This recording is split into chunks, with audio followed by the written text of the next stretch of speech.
A light magnitude 3.2 earthquake hit 13.1 kilometers, 8 miles, away from Kanuma, Tochigi, Japan, in the afternoon of Wednesday, August 20, 2025 at 5:26 p.m. local time, GMT+9.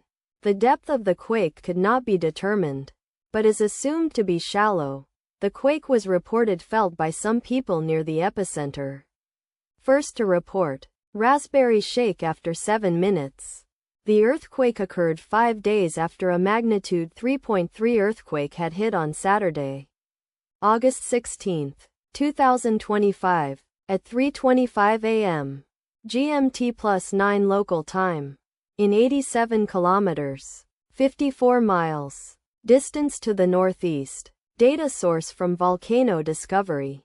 Did you feel it? Let us pray. May the earthquake that occurred not affect our brothers and sisters there. May the earthquake not happen again. And may God protect everyone. Amen.